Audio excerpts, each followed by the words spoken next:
Welcome to Basketball Heads Live. I'm your host, Glenn Poole Harding. And tonight, we have a very special guest. This basketball head is a Harlem legend who has been playing basketball since the age of 9 and loved the game ever since. But as much as he loved the game, trouble had a way of changing the course of this basketball head's future.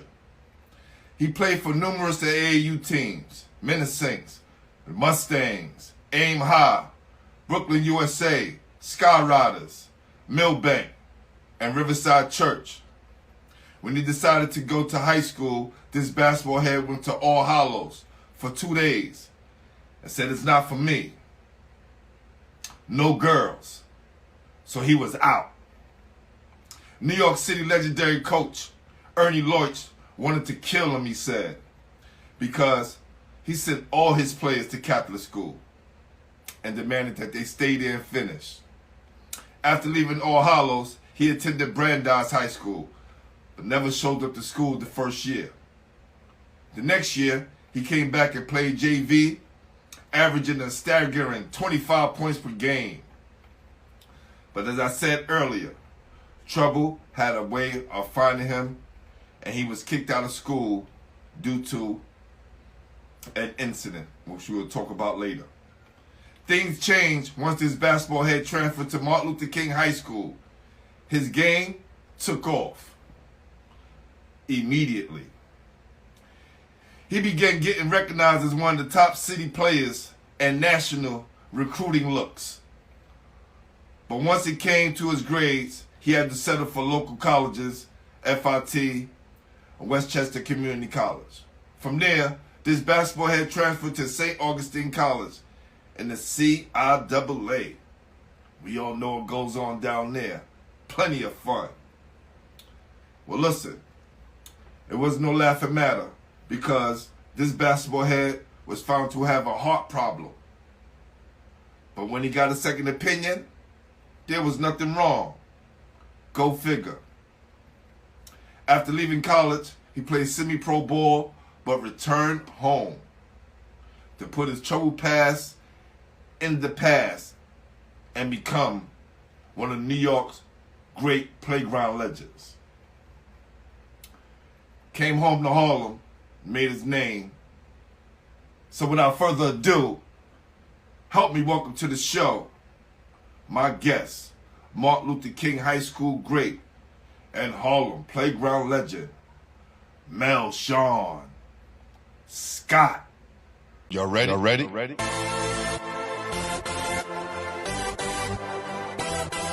Yes. You have just stepped into the world of chaos, where everybody goes hard. Come on. Go hard. Go hard. Go hard. Go hard. Go hard. Go hard. Or go home. Never back down. You gotta hold your own. Go hard. Go hard. Go hard. Go hard. Go hard. Go hard. East Coast. Go hard. West Coast. Go hard. Midwest. Go hard. Dirty. Hurry up, everybody. Get online, buy your tickets, cause the game about to start.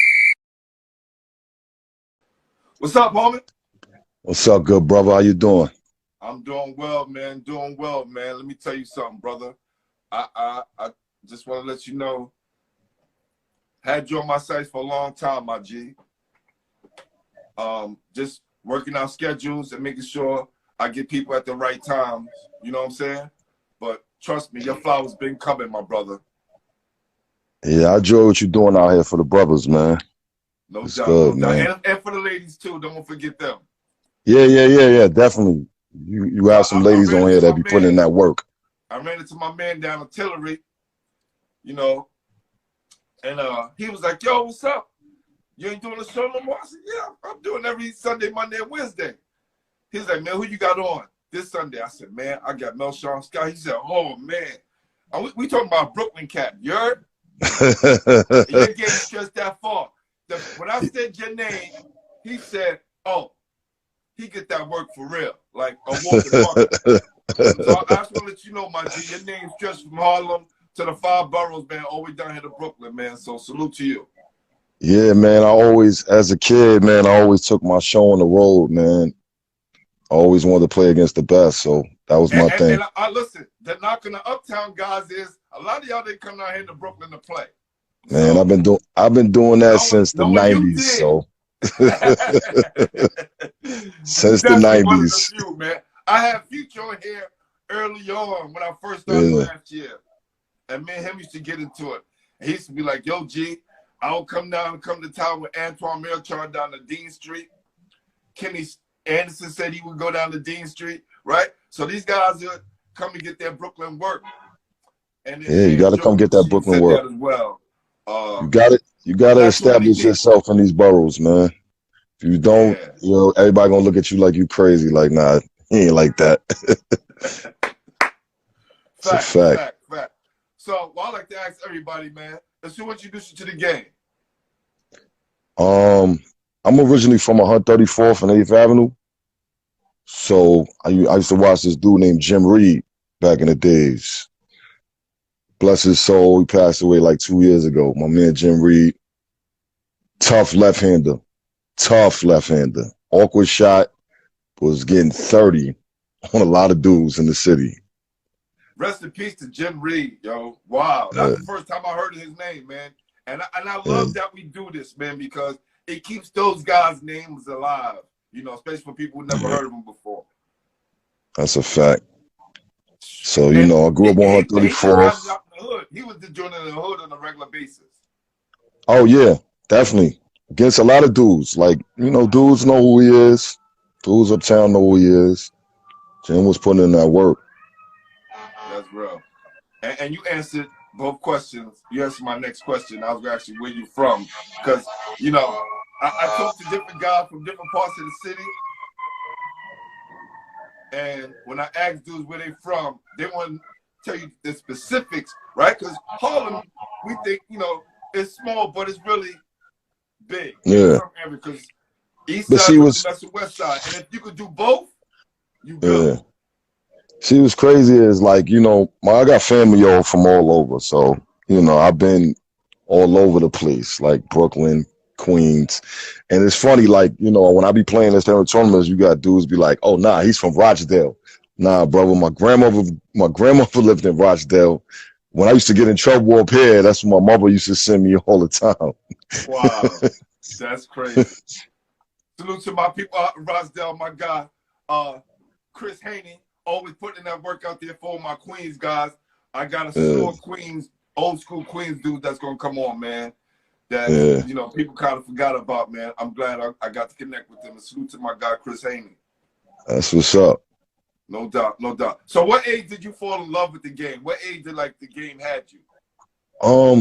I say around 9. That's when I really started, like, taking it serious. Because, like, you know, my pops, he always used to, like, push me and my brother a lot. So, you know, me and my brother was always competitive when it come to sports. So, you know, baseball was like, people don't know, like, baseball was like my #1 thing. Yo, I love baseball. I don't know how many guys I spoke to that started out playing another sport. I started out playing baseball, went to Lincoln to play football, made the basketball team and quit football, right? It didn't start out with basketball. Like, what position you play in baseball? I was a catcher. And sometimes, I played catcher. At first, you know, it used to kind of scare me at times with that. Let me tell you, yo, I salute all catchers, yo. First of all, being a batter and that ball coming at you, not even that, bro. After my man got hit in the eye with the ball, I quit. Like, I was done. Not even that, because sometimes, yo, you know, you got some batters, they like to just swing crazy. So one time I got hit in the back with that joint, and that joint, I was like, ooh. But to play that position is ill, because it's not only you got to be, there's the mental part, the physical part, but then also the mental part. Because you got to overcome that shit quick.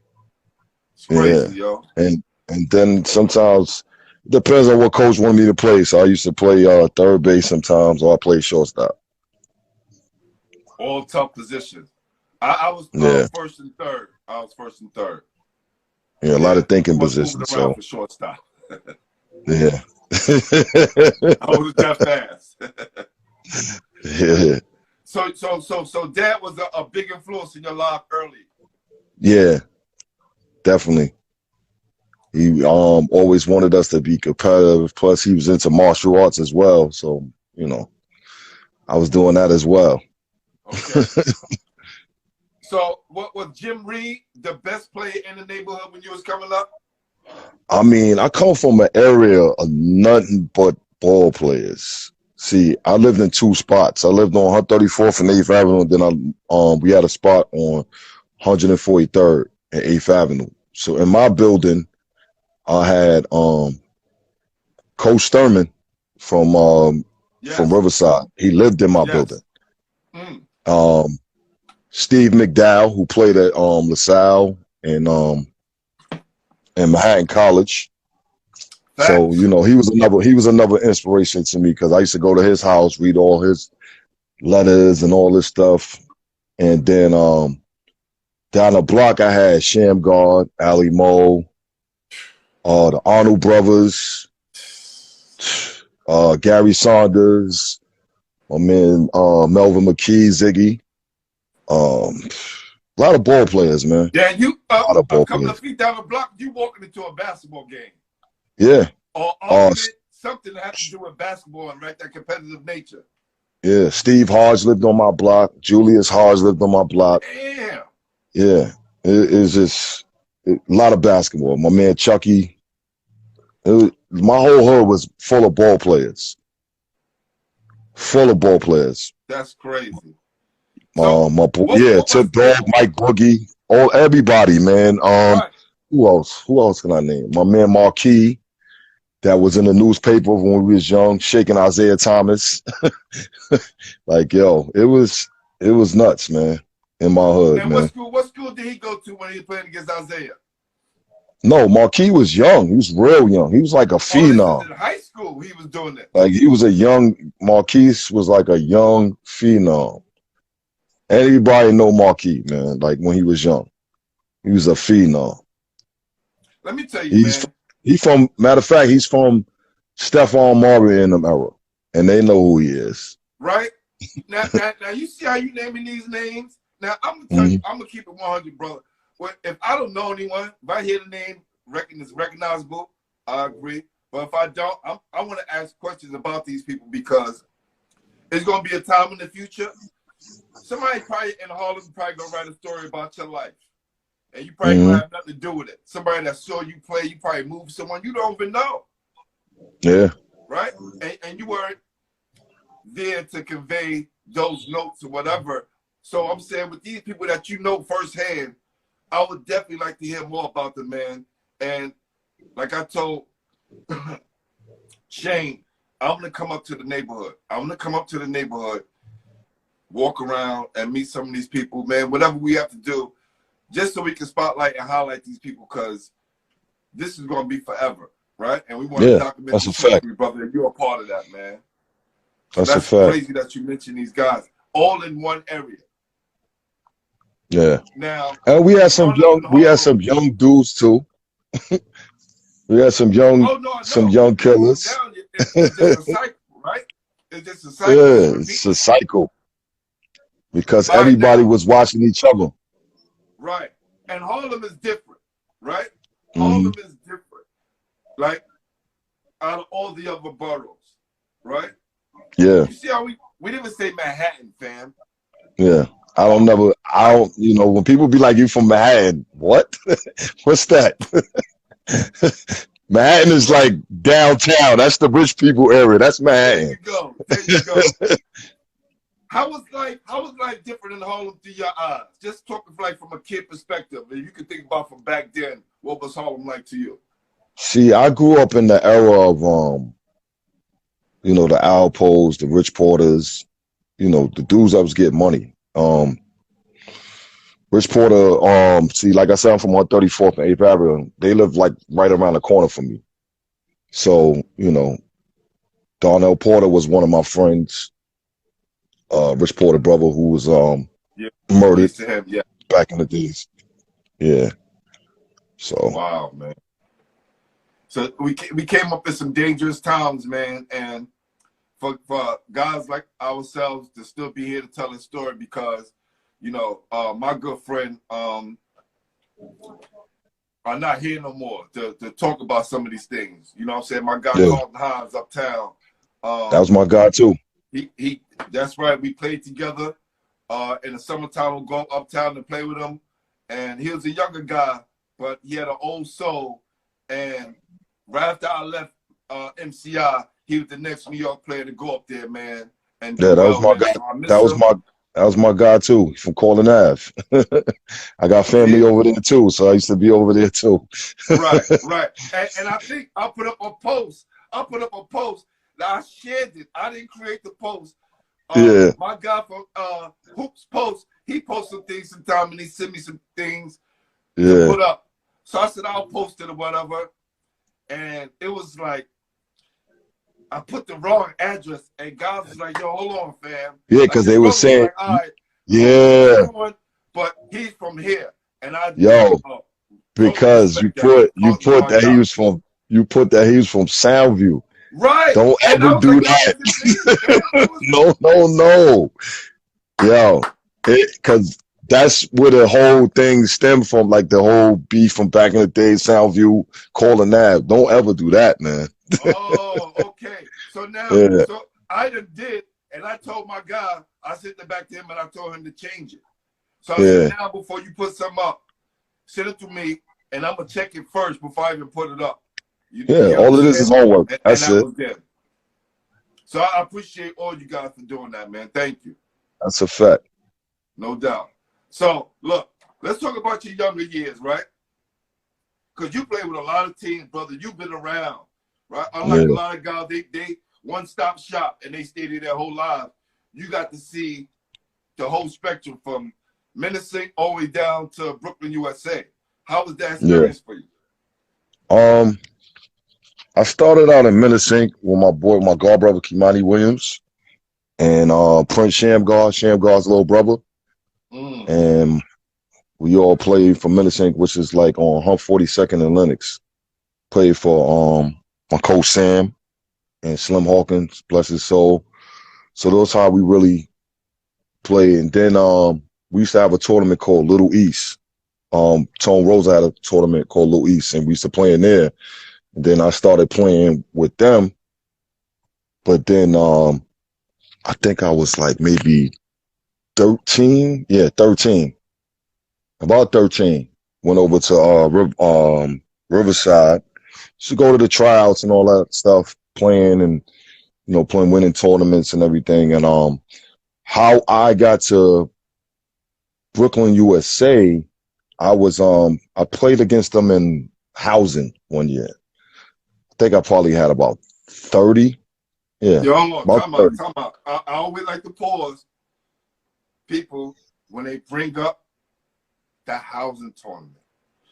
Yeah. How important was the housing tournaments to our development, man?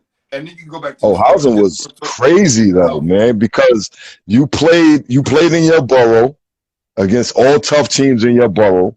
Then you went to you got invited to, I think it was whatever that college downtown Brooklyn was. What's that Right college here, that's downtown at Brooklyn? St. Francis at LIU. It's another one. It's a Is D3 it New school. York Tech? Yeah, New Right York over the Tech. bridge. New Yeah, York New Tech. York Okay, Tech. got you. We played in New York Tech. We lost in the championship by 1 point. We beat Brooklyn USA. Beat them. I had about 30 something, and my other man I had Woo. about 30 something. Like but see, the game was tough. Tough game. Tough game. And who was coaching them at the time? I think Zig or Tip was coaching them at the time. So they always used to tell me, Okay. yo, come play with us. Come play with us. So I went and played a couple of tournaments and had fun, playing against certain dudes, build the relationships with a couple of dudes from Brooklyn, you know. That's real, man. Yo, my guy, Cold Slow, the producer, said my guy, Battling Grounds, live on Oh Living. that's my guy. I used to play against his uncle when I was young. His uncle was tough, man. Yeah, definitely, Uncle definitely. was tough. My man Nutter Facts. Butter was a tough animal, boy. Yeah. Salute to my guy A Game as well. Yeah, that's He my said guy housing was too. classic. Yeah, man, housing Yeah, tournament. super Nutter Butter, classic. rest in peace. No Yeah, doubt. man. So when you was coming up, right, that whole scene, right, was you always like a walking bucket? Like I've been a post one time, dude was like, Dykeman, nothing less than 25 here. Um, Dyke, I worked on my craft, man. Like, yo, I was one of those kids that I was always an underdog. So I used to go out in the snow, shoot in the snow, shoot in the rain. My mom just be like, boy, you is crazy. It's cold. It's F out there. I don't care. I just want to play. I want to get better. And that's just what it is. Like I wanted to get better. Wow, So that's every good. summer I was adding things to my game. Every summer. 6'4" guard, strong. Yeah, it's tough.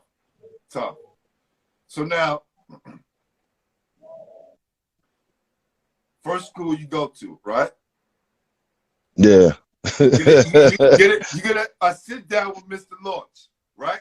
What was that Yeah. conversation? We're going to talk about the first conversation he had about you going to All Hallows and what the excitement was before you knew what was Um, new. I graduated from IS 195. So then Mr. Lloyd was like, yo, look, you didn't play junior high school ball, but I got you a scholarship at All Hallows. I was like, whatever. You know what I'm saying? So you know me being young, Right? Because you don't foolish. realize how big that is. You just like, Yeah, I'm he's young, setting you up. foolish. He's really, Yeah, literally setting you up. Like, yeah. So I'm young, I'm foolish. I go there, I'm like this. Nah, this ain't it, man. Like, yo, I'm saying, yo, this is not it. I Like, can yo, imagine.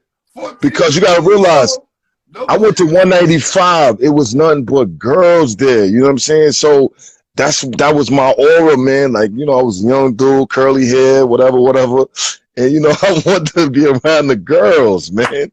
So I ain't thinking about the whole aspect of, the basketball thing. It's just like, yo, dude, I Right. don't want to be around no bunch of dudes. Like, come on, man.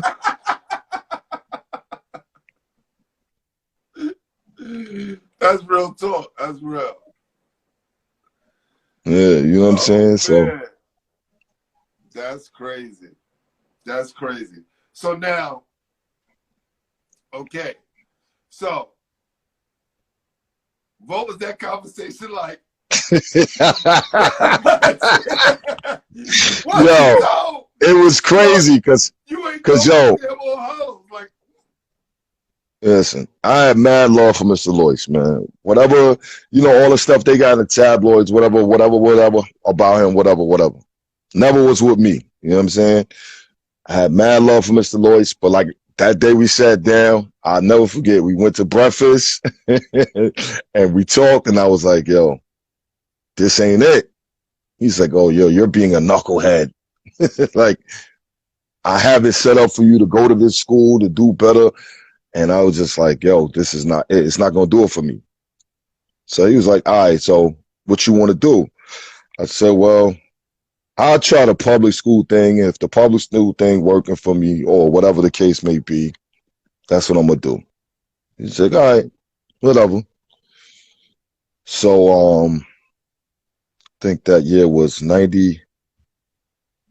Yeah, 93, my first year in high school. So went I filled up. I went to school and I think maybe 2 or 3 months later, that's when I got locked up for something that happened prior. And I was supposed to serve 10 years, but I got it to where I had, they sent me to a detention upstate in Tryon, New York. So I wound up going to Tryon. Got out, wanted to start over again. So came back to Brandeis. Tried out for the team.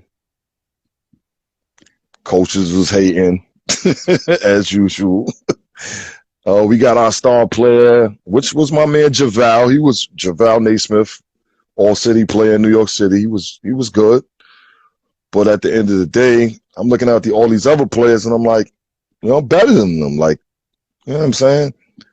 So he's like, yeah, play JV and whatever. Then next year we'll give it a go. Okay, no problem. Went to JV, tore it up, did my thing. Then he tried to bring me in.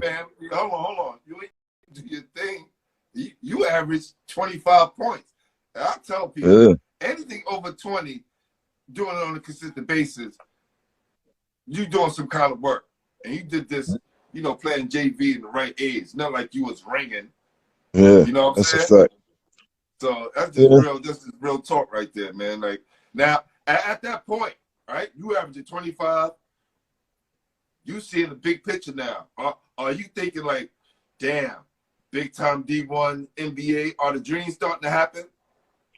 Yeah, the dreams are still there, but my mindset was still in the street. You know what I'm saying? Like, I was a young kid.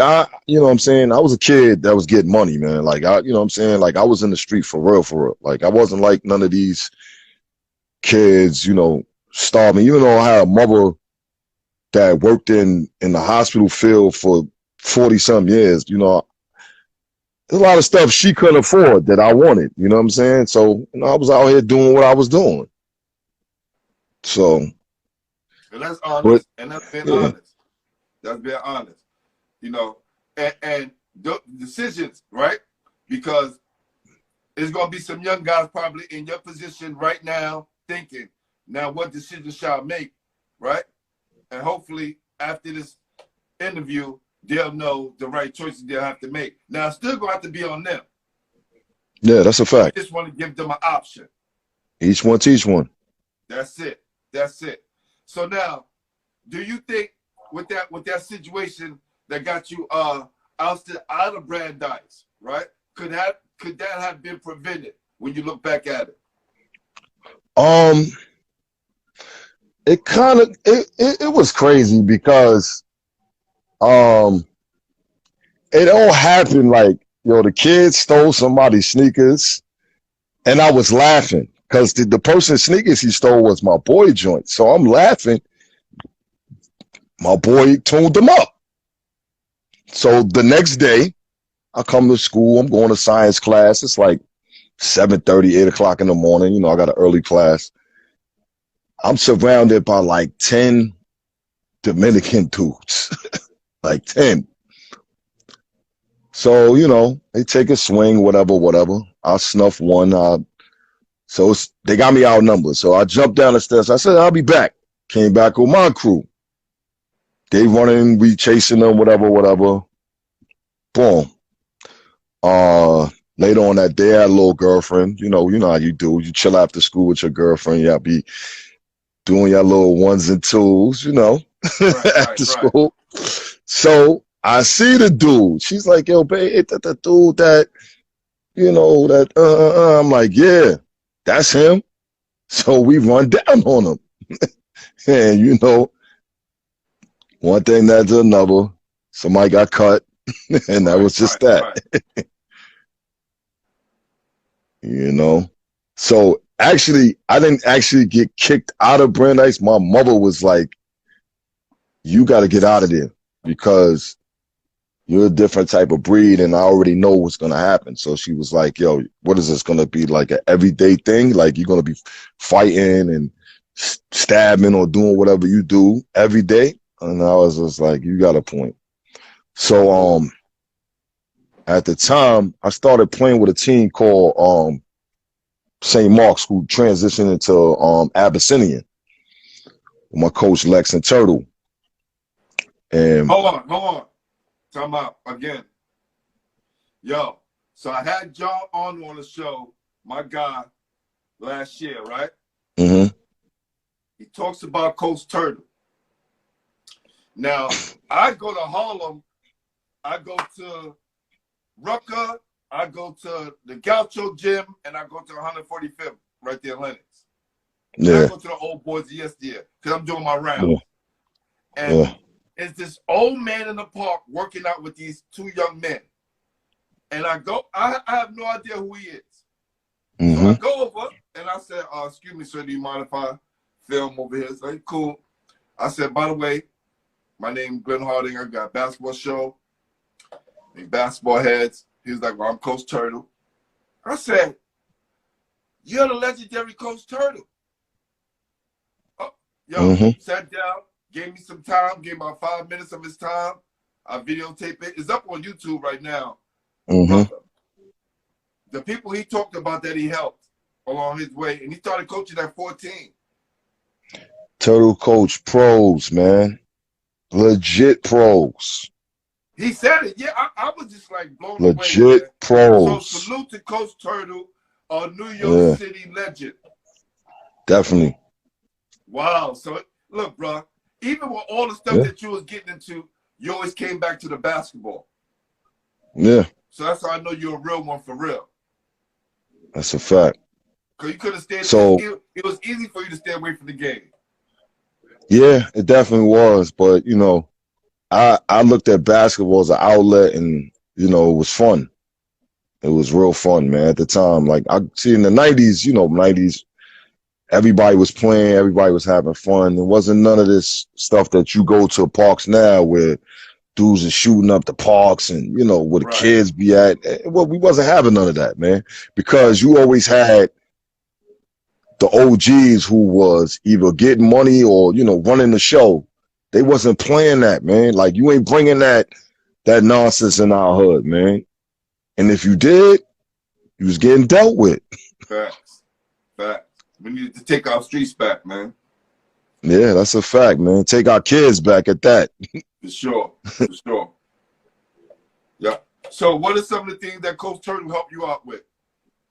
Well, yeah, you know, he told me this is the initial thing. Like, this is how I met Coach Major from that, you know, with Coach at Robeson. So Mage was trying to, Mage connect, yo. That was my guy. Man. It's my guy. Definitely. Yeah. So Mage was actually trying to get me to come to Robeson. But I was like, yo, Mage, I'll mess with you, but that joint is kind of too far, bro. For me to be waking up. It probably would have changed everything, though. Because them guys at Robeson were kind of built like, you know what I'm saying? Them guys were, you know, street dudes as well. But I think you would have fit right into that joint, man. Yeah, because, yo, listen, at the time, they had 10 Division I players, man, on their team. And all of them was my friends. Like Phil Grant, that's my man to this day. Wow. Alan Griffin, those are my guys to this day. Like, you know what I'm saying? Like, but it was just too far, man. So, I was trying to go to Kennedy in the Bronx. Trying to go there. Yes. Yeah, I was trying to go there. But they was telling me, oh, it's kind of too late. So I started school. When I came back, I started school in like October. I didn't get into King until like October because I was trying to go in September. So, you know, you had to go through all this border education stuff. So I went and they was like, yo, we got to school you. And I was like, what school? They was like, we're going to send you to Martin Luther King. So I was like, oh, word? All right, cool. My best friend went there. I knew a couple other people that went there, you know. And plus I used to play in the projects next to it on 64th and Amsterdam. So, you know, the transition was cool. So I got there. They had tryouts. First day, it was a Friday. Did my thing. Then they had another tryout on a Saturday. Did my thing. They cut me. I was like, what? I'm looking at the players and I'm like, nah, it's no way in hell. I said, nah. So this is what I did. Every day I played against these dudes in gym, I cut they ass. I didn't care who it was, killing them every day. So the coach was like, yo, my man, matter of fact, my man Kev Morris, star player, was like, yo, coach want to talk to you. So what the fuck you want to talk to me about? He cut me. Said, yo, just go talk to the nigga. I was like, all right, Coach John, talking to John, he's like, yo, we got practice and a scrimmage. We scrimmage against Lincoln that same day. So we had a little practice, and then we played Lincoln. Did well in the scrimmage. So he was like, yo, you on a team? You on a team now? Cool. So I'm doing my thing through the whole season. I averaged like 10 points, probably like 11 rebounds. Was doing my thing. We had fun. That was a fun season. Like we went to Vegas. Played in what years was this when you were at King? I was there from what was that, 94 to 98. Were you there? Oh, okay, so you came the year after they won the chip. Yeah, came the year after. Those are my guys. So, you know, all the guys like my man Jamal Hunter, he's from my way. What is your coach name? Coach Johnson, Dave Johnson. Okay, now I need to get him on the show. And I'm going to tell you why. Nobody knows where he at, man. We need to find him. Let me explain something to you. Here's the connection. Uh-huh. Your coach went to Lincoln. Yeah. He tried out for 4 years straight, and my coach cut him. This is crazy. Wow. Then years later, beat my coach in the city championship. Yeah, that's crazy.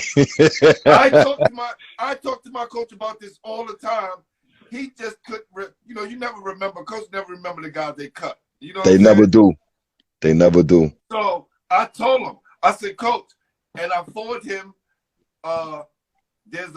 it's on YouTube. I forwarded, like, Coach, watch this. And the guy said, yo, I got cut from Lincoln 4 years straight.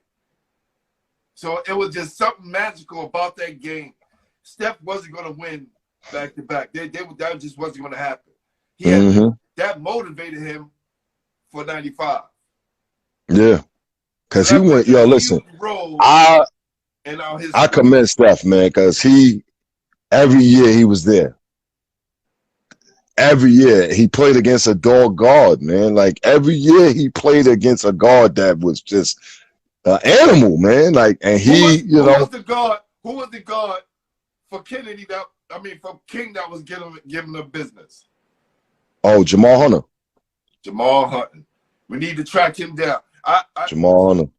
Brother, yeah. I watched these games, was at the game, but I didn't realize the significance of it till years later, till I'm doing this show. It's a lot of things. I played the game. I've been around. It's a lot of things I'm just finding out being involved with my show. So, yeah.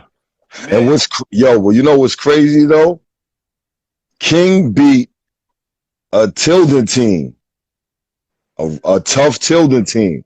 So he would have been having to play against a crazy guard.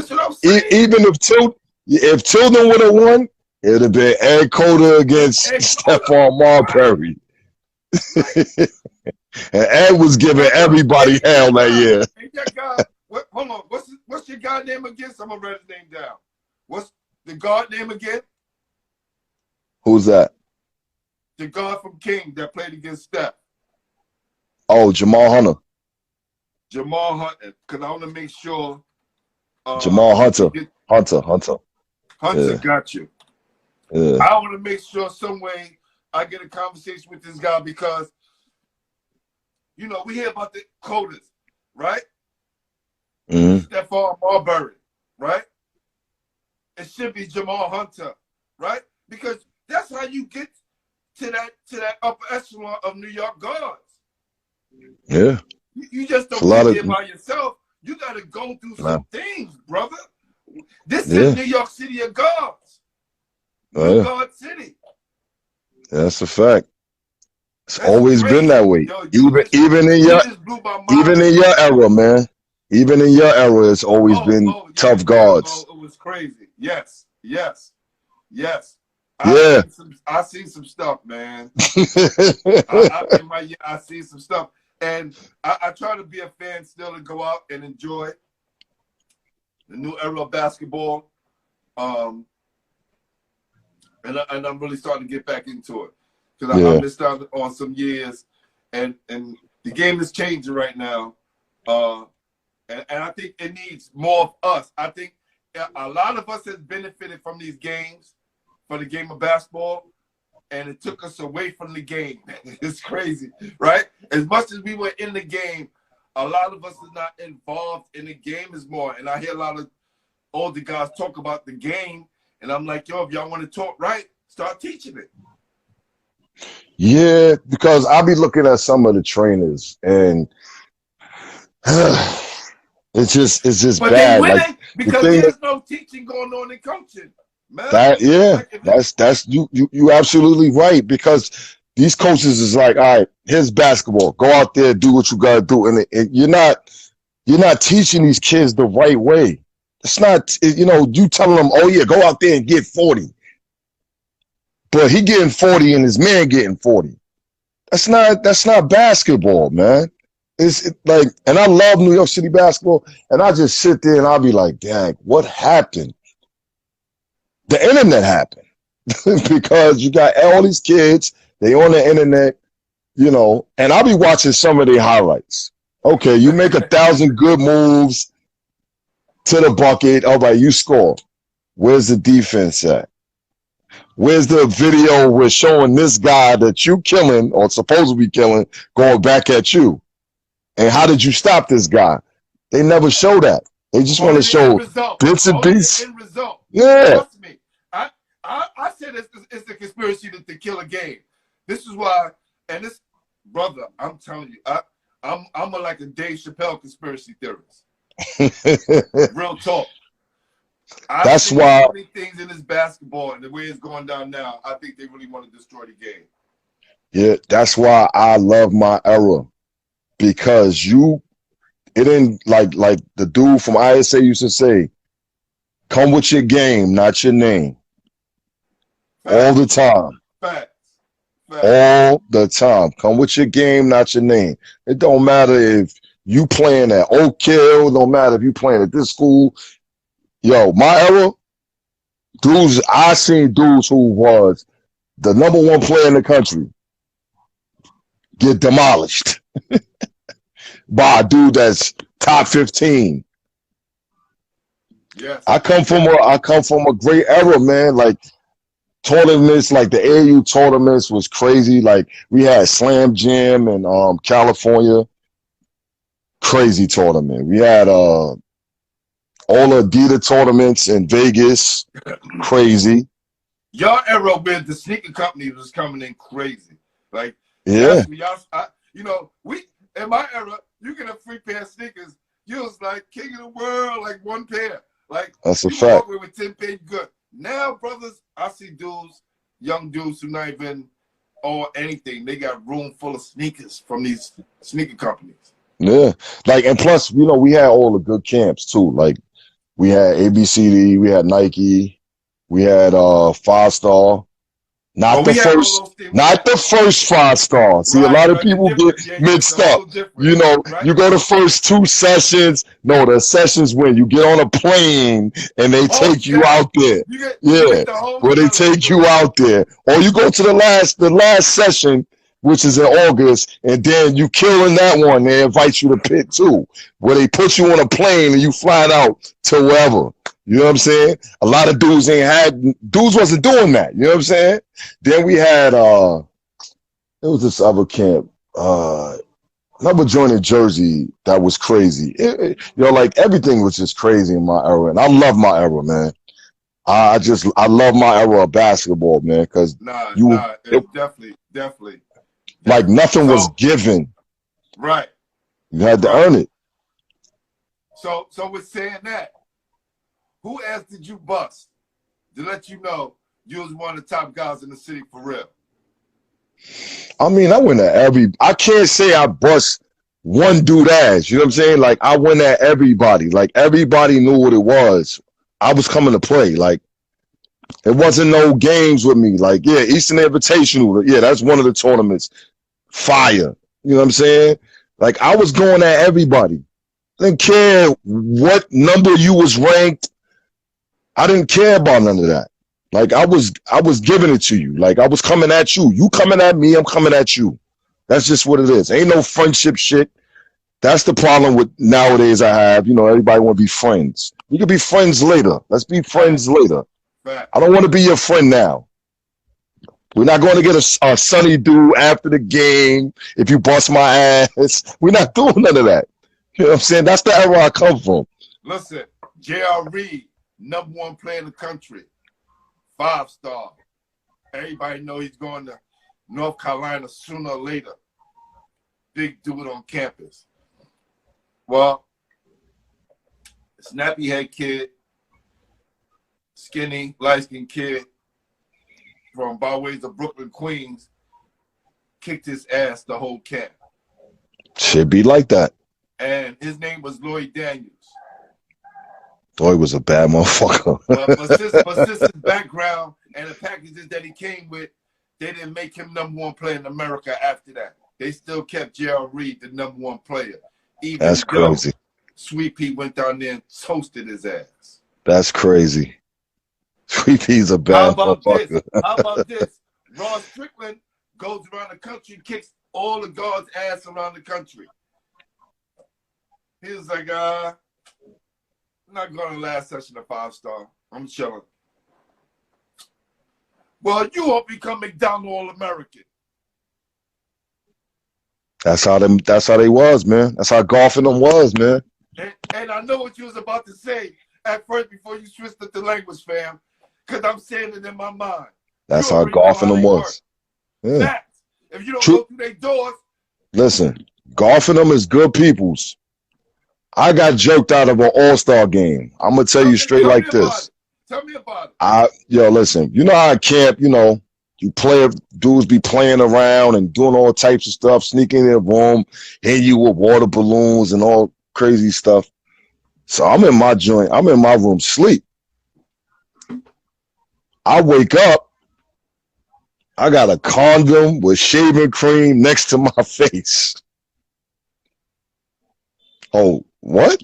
I don't play those games. I don't play those type of games. Where I'm from, I don't care about now. I'm like, basketball? I don't care about that. I want to get to the nitty gritty of this. Who did it? What's up? I'm on that type of time. Sure enough, found out who did it, handle my business. Golfing them is like, oh, you can't bring this thug stuff to the. Listen, where I'm from, I don't play those type of games. I don't know what y'all allowing here. Not here, not for me. So y'all can do what y'all want to do. If y'all want to send me home, that's cool. I'm no problem. Nah, you're a talented player. We want to keep you here, whatever. You know, the BS, whatever. Come to find out, that's why I didn't make the All-Star team. Because of a little fight. Our coach told me. They didn't take it to the fact that you was sleeping already. They didn't take to the fact that you was getting your mind together to play. It wasn't like you was out there running around, right? Yeah. I was having fun in 5-star, man. Right? You away from home. As kids, they don't have no idea what's going through the minds of a youngster. Yeah. And to take the whole thing into perspective, be like, wow, this guy was in his room at the time he was supposed to be getting ready, and this happens. He wakes up like that. We understand. Yeah. So, you know, it was just crazy. Like, you know, like I always said, I always been the underdog, man.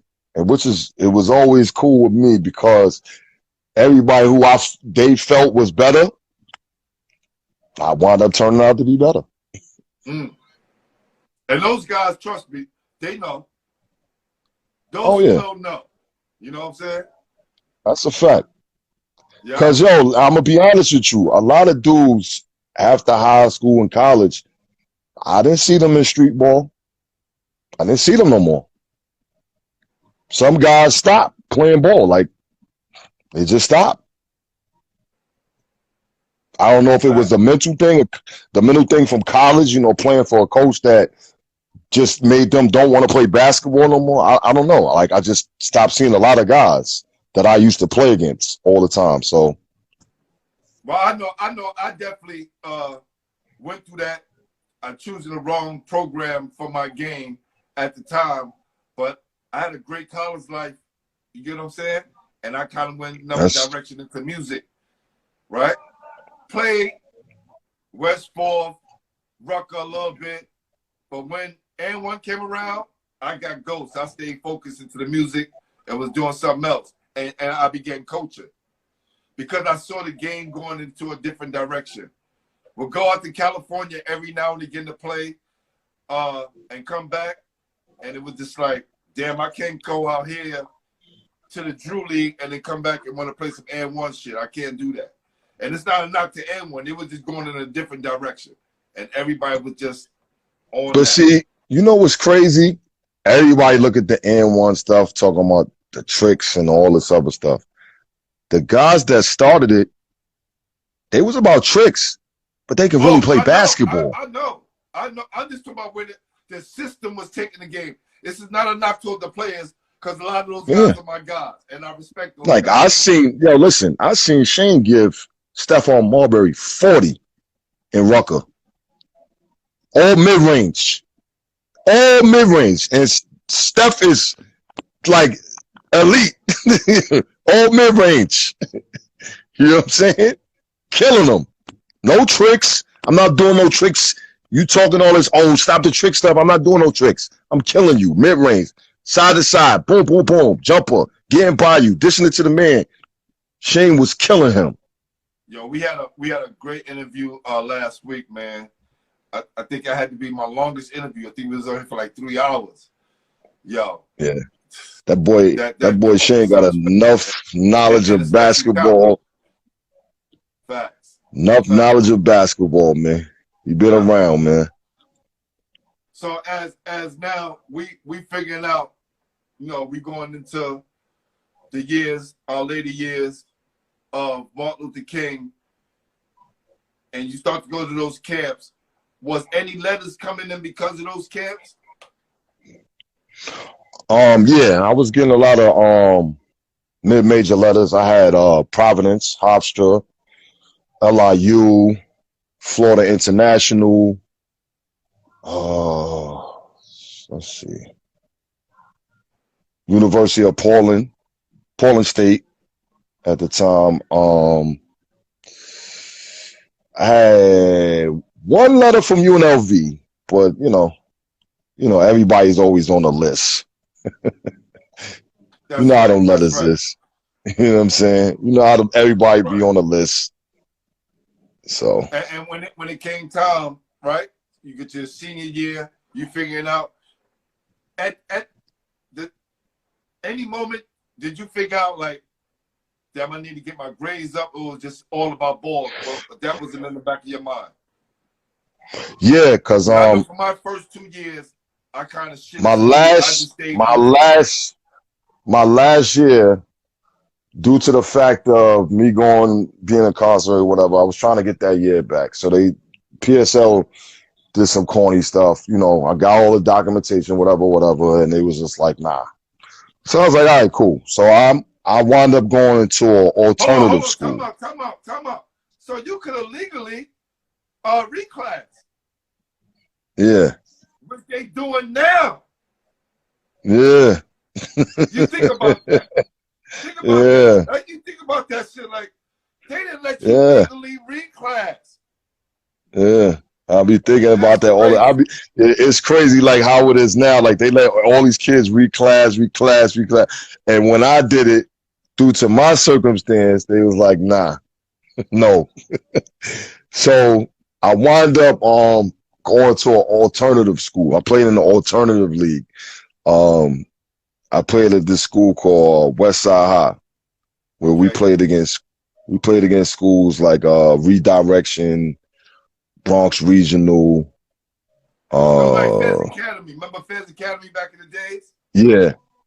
schools like that. So me and my partner from high school, my man cross country, Damian Daniels, me and him went over there, tore it up. But we just couldn't beat that Bronx regional team because, you know, they had a bunch of younger dudes and older dudes. Let's put it that way. You know what I'm saying? Right. So, Some you about know, those older dudes, yo. yeah, younger dudes and older dudes. But I might be the only kid from that type of school to still receive a king diploma because that's the way I set it up. Wow. Yeah, That's crazy. that's the So yeah. when it all kind of worked out, right? And Mhm. you had to, you know, pass up on those schools to go to FIT. What was that like? And then talk about the Westchester experience as well. Well, at first I didn't want to go to I was FIT wasn't a plan at first. I was trying to go to prep school. I had Laurinburg and I had a couple other schools that my godfather at the time, bless his soul, Earl Manigault, was trying to get me into. Rest in peace, definitely, man. Wow. So he was trying to get me into these schools. So when he passed away, it kind of like the schools were still like calling, like, yo, do you still want to come or whatever. So, you know, I sat down with my mom's and my mom's, you know, she's like, yo, just go to college, man. Forget all this reclassification stuff. You know, because she was basically learning on the flyby about certain things. So she was just like, yo, just go to school. And my AAU coach, Kev Jackson from Aim High, Kev. you know, he was an assistant coach at FIT. So that made the transition easy for me. So he was like, yo, bringing your ass with me. You can't tell me no. So the crazy thing, we wound up going undefeated the whole season. We lost all our games was outside the region. Wow. So we went 34-0 in the region. Here's where it happens. My coach at the time, he wants to run a practice of 3 big men. I was a small forward, and we had 2 big men. My man Jamel Coachman and my man Eric Emerson. I wound up tweaking my back.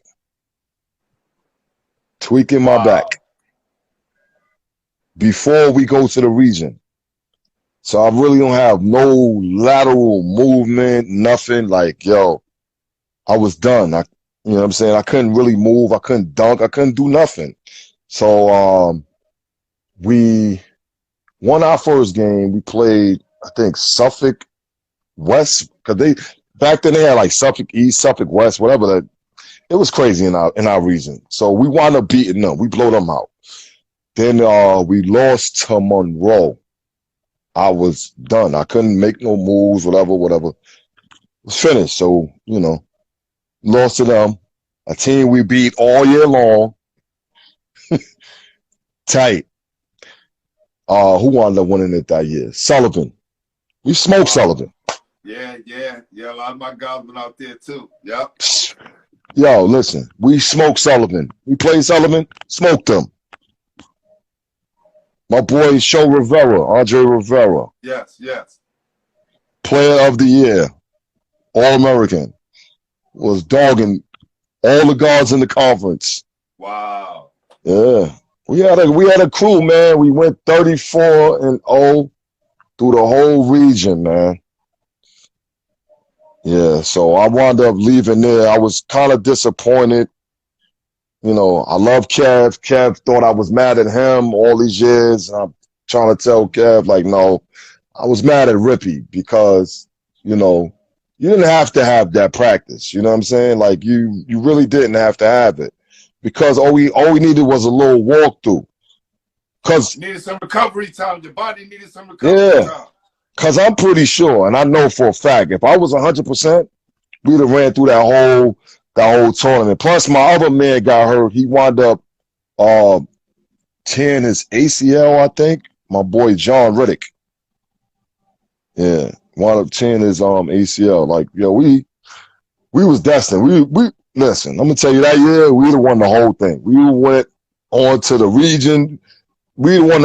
It would have been nobody that could beat us, man. That year, we would have won the whole thing. That's crazy. I think I saw Kev yesterday down at Tillery as well. Yesterday. Yeah. Yeah. Yo, my man, ref. What up? Look. What up, Pete? Yo, my man E saying leave Rippy alone. Nah, man, Rip messed that whole wreck up, man. Whole wreck up. And you know what's crazy? Like, Rip used to always, like, we had certain players with certain talent that can really dribble the ball. So he always, some coaches got that old school mindset that if you're a certain size, you got to play the post. Nah, the game is changing. Because I came in as a slasher. My favorite shot is I shoot the ball off the glass, 3, 2, off the glass, or I might dunk on you. So that was my favorite thing. So, you know what I'm saying? And Kevin used to tell him, like, yo, stop trying to keep him on the box because that's not his game. He could play the box. Oh, yeah. If I got a smaller guard on me, I'm going to the box. If I got a guy that's 6'9", clumsy feet, we're going to dance. You know what I'm saying? Yeah, you got to come out here. I'm so happy. I used to hear dudes, because I went from 5'8" to 6'6". Yeah. Right? To 6'4", then I grew 2 more inches. But my coach kept me at the guard position. So when I would run into other dudes, as like your position you play, and you're like 6'4" center. You're like, damn. Yo, and that's what I'm gonna be honest with you. High school, and you don't know a lot of these coaches don't you know. Never.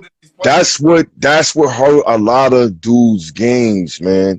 It hurt a lot of dudes' games because when they got to college, you started seeing, like, when they go to these big programs, you started seeing, like, the stuff you doing in high school. You can't do that when you got trees that's athletic and they punching your shit half court and they starting to fast break and you looking like, damn, all 4 years I played the center. For what? Listen, I'm telling my little cousin right now, my little cousin, one of the top 8th graders. I'm telling you, God. I said, yo, you have a knack. I said, you have a gift. Because you have a knack to always be around the ball. That's a talent, right? Yeah, that's a very talent. I'm going to tell you, if you don't work on these certain skills, you're going to hit a ceiling. Yeah. Right? Especially for New York guards. When we go out of town and we go to all these places, they're like, okay, he can't shoot zone. Yeah. Then what do you do now? Because you ain't driving between 5 people. But you know what's crazy? G, I tell these kids now, like, yo, when I see certain kids and they at a certain height, I tell them all the time, stop going so deep. You got to make the defense honest. Hit a couple of mid-range shots. Yes. Yeah, got to start there. And once they start, right now. Once they start coming at you, then that's when you start dancing around them and doing what you do or diamond or whatever. But these kids are so stuck in design with this 3-point, this step to the side thing, the look cute. That's what's tearing our game up, man. If you walk really everybody do the same move. Everybody do the same move. Here you go. Get it? They get the ball. I swear to you, it's like this. It's bam, bam, step here, shoot. Bam, bam, step here, shoot. Everybody, and I'm a defensive guy. I'm like, yo, fam, you know how easy that is to catch on your game because you know when it's coming? That's like, I'm playing against my son, 1-on-1. My son is like 6'4". He's 6'4" now. Okay. He's doing all the same his favorite player is Jason Tatum. All that, the sidestep stuff. Yes. He's doing all that. Every time he do it, I just take it out of his hand. He's like, yo, how you keep stealing the ball from me? I said, because that's not an initial move. Right. They doing it. That's the first. That's not even a reaction move. They doing that just off the rip. Yeah. I said, that's not an initial move. I said, let me show you what an initial move is. Triple threat, jab step, step back, going to the hole. So he's looking at me like, yo, but I'm like, you need to really work on your game.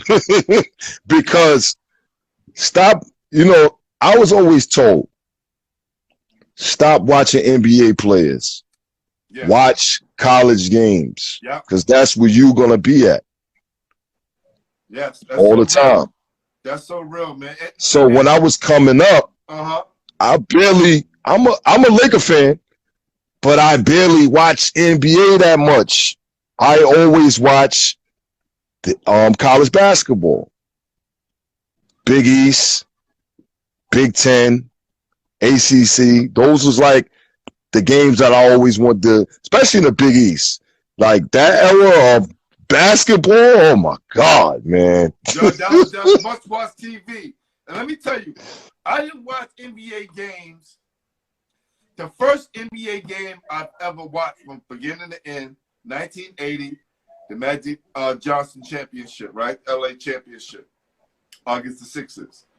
And, I would watch it every now and again. But remember, I'm coming from the baseball world. Things a little bit slower. Yeah. And I was like, these dudes making all their shots. Watching a pro game back then, it was totally different, right? Yeah. Like, because they took their time. They took their time to hit shots. Right. Yeah. Right. And you know what it was, bro? They knew the game. Yes. They you know what I'm saying? They didn't force shots. They stayed within their game. They wasn't if you knew, see, the thing is back then, if they knew there was a 3-point shooter, they had 3-point shooters that shoot it. If you was a mid-range going to the basket type of guy, then you had those type of guys. Then you had shot blocking guys. You had all type of guys. You know what I'm saying? That's how the teams were designed. Now, the teams ain't designed like that no more. They just, it is what it is. You know what I'm saying? You might got 2 or 3 players go for what you know. It's crazy, man. The way basketball has evolved, man. What up, BG? Says salute to you. Oh, that's my guy. That's my guy, man. Me and him put plenty of years of pain on that court. Let me know when the next game's out. LES Express. I want to come out and support. I know I can't bring your picture, but I got to come and cover the whole tournament. Need to do that. For sure. Thank you, my brother. Thank you, my brother. My man said me and my man cross country. Thank you, my brother. Wow. See? Look at that. Yeah. My God. So, after you left FIT, you went to Westchester, correct? I took a semester off, had Melshawn Jr., so I was chilling, doing a little working thing for a little while, and then I actually my man who was it? My man Monster, Terrell Kelly, and Fred Neal from Gauchos. I always had a great relationship with him. He was actually trying to get me to go to a school in Arizona called College of the Desert, where my boy my boy Sidney played that. My boy Magic played that, and I was definitely trying to go there. So I was getting calls from them all the time. But something happened. I can't remember what happened offhand. So then my boy Cross was at Westchester. And he was like, yo, they're having a workout. Come up there. So I went up there to the workout, did my thing, killed. As usual, as you should. Yeah. And yo, the coach Nick, he was like, yo, I need a player like you, boy. Like, what's up? It's not too far, whatever. You come up here. I said, all right, I'm going to give it a shot, see what's up. So, I kind of prolonged it because I'm not going to lie to you. I was trying to go to school in California. You know what I'm saying? I had a couple of schools in California. My other coach from Young, Brian Griffin from Nike One.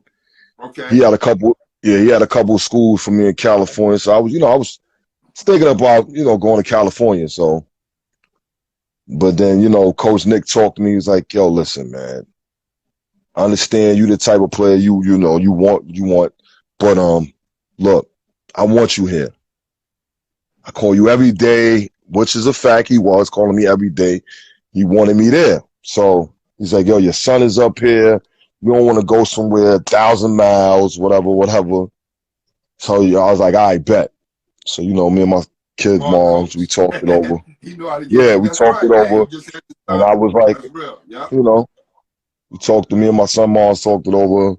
And, she was like, yo, just go. So I was like, all right, cool. So I went to Westchester. First semester, I was going to sit out another year. I was going to sit out another year. But Coach Nick kind of like came to me like, yo, look, dudes fell off. I need you. Shane So went through the same situation. Guys filled up the team and left him in the role. He just took it and never gave it back. He said, I say, yo, all right, cool, coach. I'm with it. So by that time, you had me, Corey Underwood, my man Shane Gatson, my man Craig Taylor. I had another dude named Kurt Moore, white boy, had like a 40-something inch vertical, dang. 360s in the game, backwards dunks on alley oops. You name it, Kirk was catching it anyway. You throw it up there, he going to get it. Mm.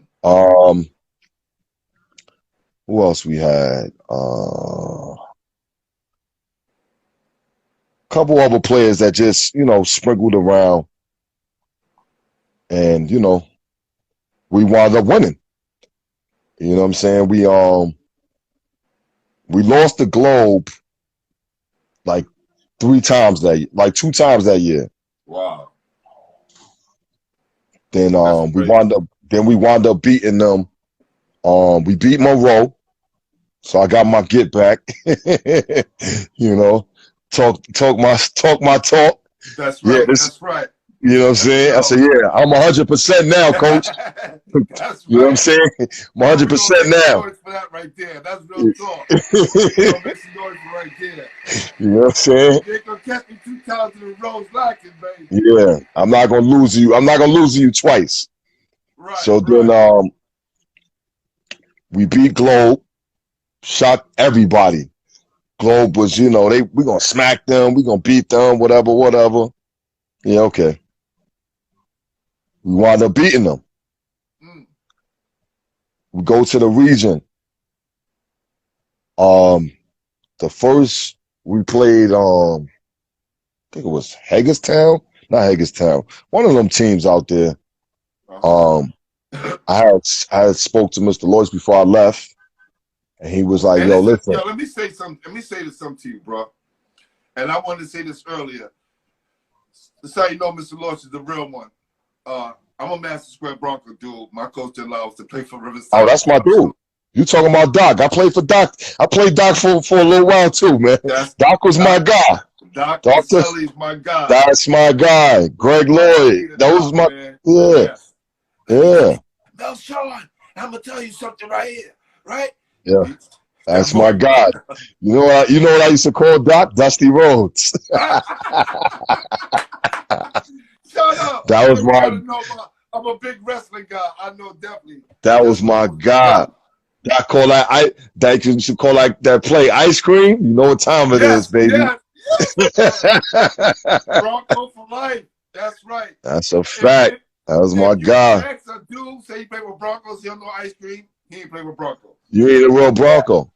That's a fact. We all ran that. Yeah. Yeah. Mousy McFadden all down. Yeah. So what I was gonna say is the fact that Mr. Lawrence stayed cool with you after you messed that situation up at O'Hallows because you didn't want to go there, right? Because usually you cut players off. Yeah. Yo, listen, let me explain something to you. Lois was mad at me a couple of times, man. But I'm anytime I by you. played He for, stood by you. He stood by you. anytime I, yeah, that's a fact. Anytime I played for another AAU team, he was mad. Especially if we're in the same tournament. Right. Seen him in Slam Jam. He's like, what are you doing out here? I was calling you.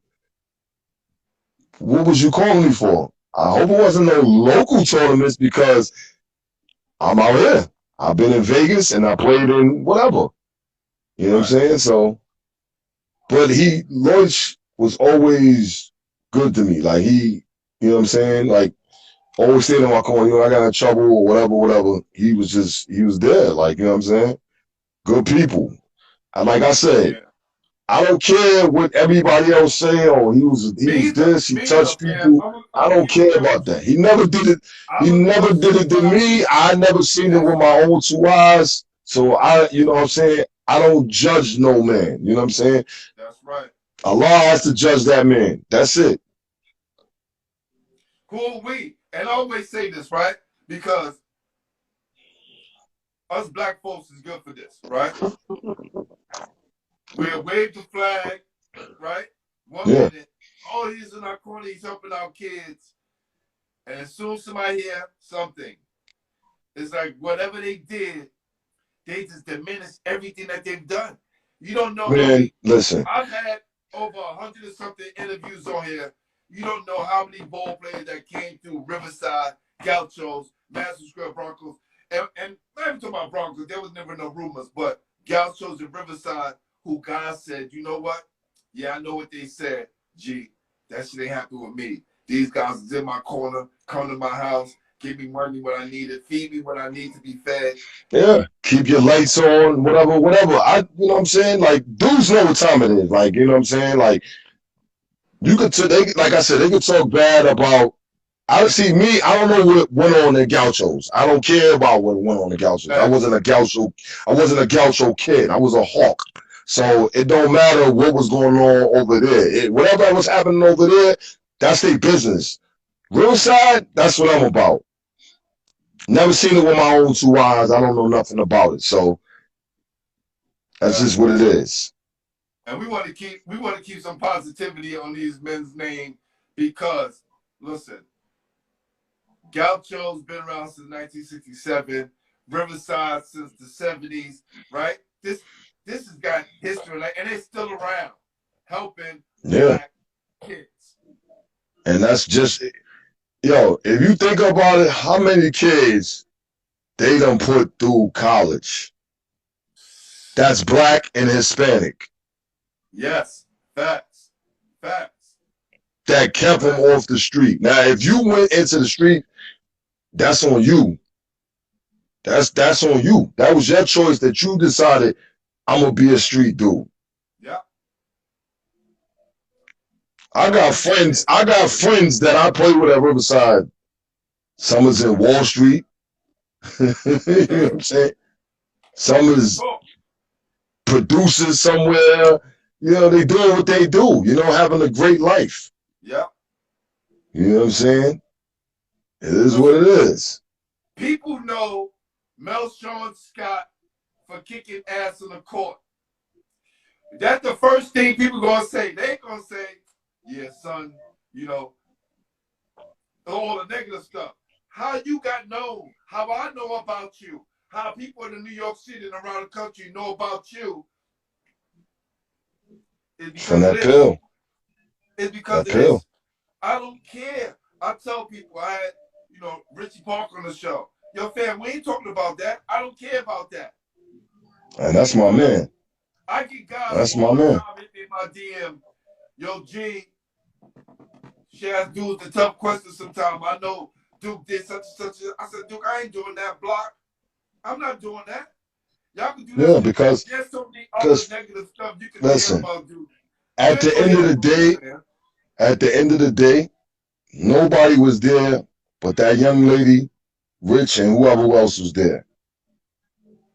And I know the true story.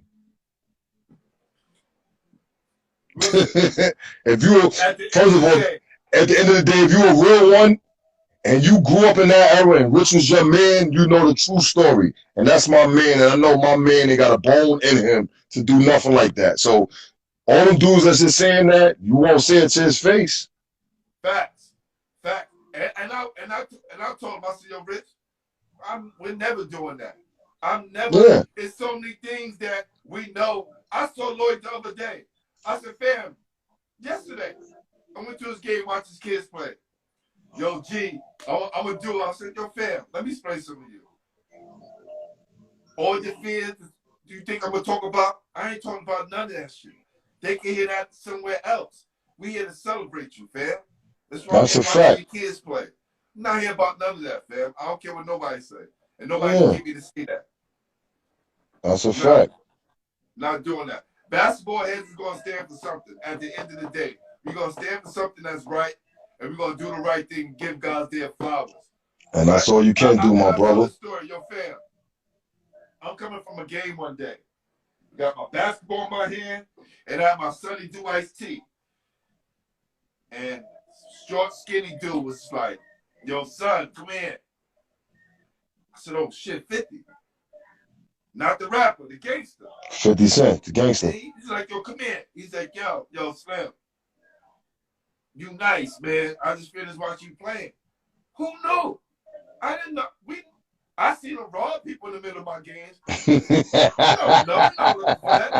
And real talk, in the middle of my game one time, he snatched a girl earrings and was like, now you can tell people I robbed you. And he did it in front of everybody. So, Yeah. but he just told me, he said, yo, Slim, keep with that ball, man, because, yo, you nice, man. Yo, you got something, man. He said, you see them niggas over there? Don't be like them. Dudes over there shooting dice. Now that's a real one. He went and robbed the dice game. Look back. It was like, I told you it was pussy, Slim. Go ahead. And every time I see him, he give me love. Like, yo, my brothers was locked up doing 24 at the time. Yo, bro, that's what meant a lot to me. Yeah, that's gangster. Went and robbed the dice game, right? And I'm like, yo, go ahead, Yo. man. You good. They was different back then, man. That's why I say, you know what I'm saying?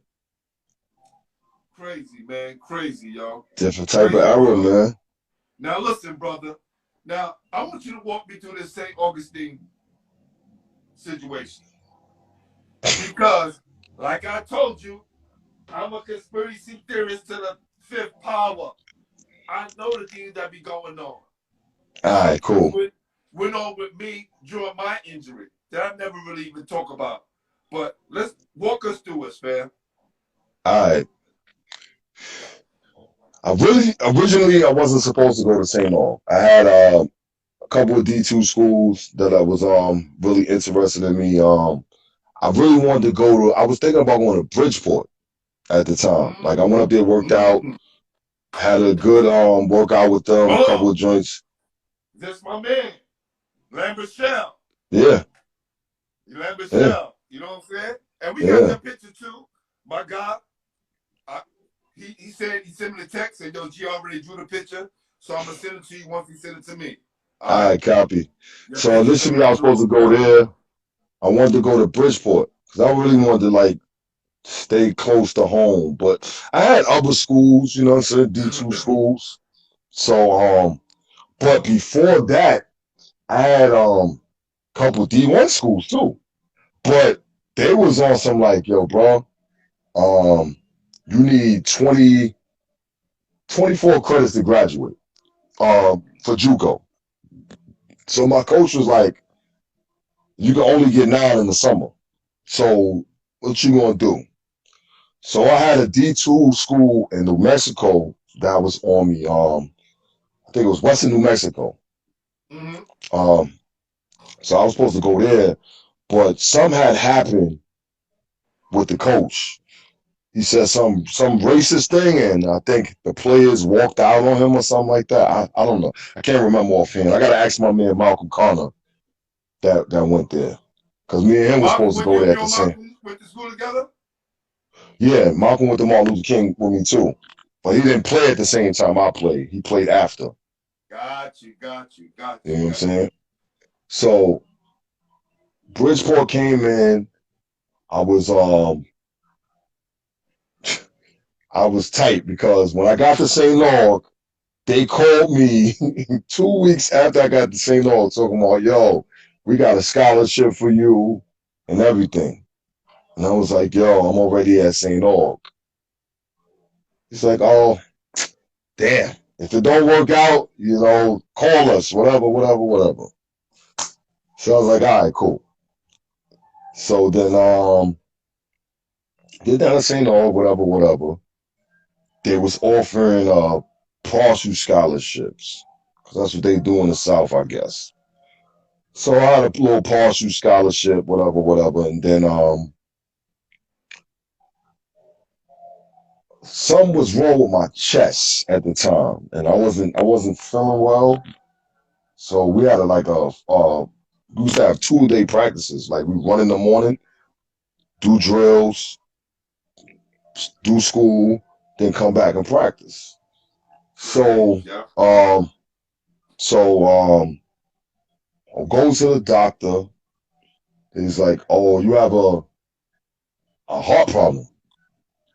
It's like, a heart problem? What are you talking about? No damn heart problem. I ain't never had a heart problem a day in my life. Oh, it's like a small incision in your heart or whatever the case may be. I'm like, nah, you're bugging. I don't believe it. So I go back to New York that same weekend, and I get another whatever test. They like, what? Who told you this? I said, yo, I gave them the papers. They was like, what kind of doctor they got down there? I was like, listen here, doc, this is what they told me. I want to get this checked out. I want to make sure I'm all right, They whatever, had it. whatever. They gave you an intern. They ain't tell you this person probably was an intern. Because Probably they have a so, lot. more than They likely. have a lot of those interns working on us, and people have no idea because they have a white coat on, and we lose focus. Go ahead. Yeah, that's a fact. So, boom. So at the time, I was having my second child. Um, so I'm in school, whatever, whatever. I go to first semester. They with their BS, whatever, whatever. Then cause the coach was Did you kind of show? funny Did you anyway. show what the doctor said? Yeah, showed them whatever, whatever. So Wow. the coach was funny. You know what I'm saying? He was kind of funny because he was on some like DC Maryland type shit. He didn't really fuck with us New Yorkers. He didn't really care too much for us New Yorkers. So it is what it is. So but every day I was in practice busting their ass. You know what I'm saying? I was doing my thing. But it was just, he was just acting funny. So it was cool. I went to St. Aug. I finished and I left and I was trying to go to another school. I went there. We Westchester had like a showcase, so I had another year left. So I went to the showcase, did my thing. Southern Connecticut was on me, so I was trying to get there, doing whatever, whatever. But Kev Jackson had an NAIA school for me in Oklahoma, so I had to really sit down and just think, like, I really want to go to Oklahoma. You know what I'm saying? I'm having my second My people's child, out in whatever. Oklahoma. Yeah, my people went play NIA in Oklahoma. Yeah, You know what I'm saying? So, crazy. So it's very far. yeah. So then I was just like, you know what, whatever.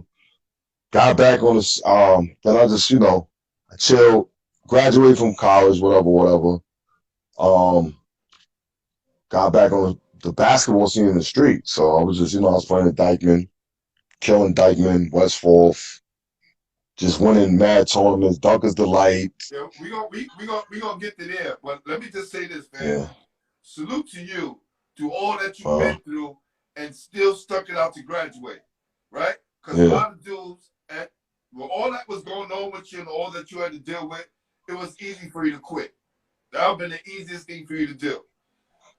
To go back Nah, to finish up you know, and not yeah. being able to play, yo, brother, That's super kudos to you, fam. For real talk. You know what I'm saying? Like my mind, you know, me being a righteous person, I'm a 5%er. So me being a 5%er, you know, everything I always feel, even in our studies, you know, you got to keep studying to progress. You know what I'm saying? So that's just what it is. You know, so I always looked at life as if you don't finish something that you started, you just going, you know, dwindle down. You know what I'm saying? Like, so I always want to just finish anything I started. That's real. And your kids gonna see that too, man. And that's gonna make them successful as well, man. So definitely Yeah, salute, fam. Harlem definitely. Shell said, then I played against Shelton Bryant and he had 40 and 30 yards. That That was motherfucker. good. Yo, that shout out to my Yo, shout out. yo, let me tell you something. Anybody that can give it up and say, yo, that man killed me. Yo, salute to you, Harlem Shell, for sure. Real talk. Yo, my man Shell. That's my So, dude, man. Love my dude. yo, That's my man, dude from day shit, one. My man Steel. brother. My That's man real right there. Steel. Yo, let me tell you, with saying that, right? Yeah. When I tore my ACL at FDU, uh, I felt like they did a patch job on my knee, right? And I say that quick fix to save a buck. And they was bragging about my knee brace that cost like $5,000. And like it never dawned on me, like, why they keep talking about this fucking knee brace? Like, I'm not gonna be wearing this shit my whole fucking life, right?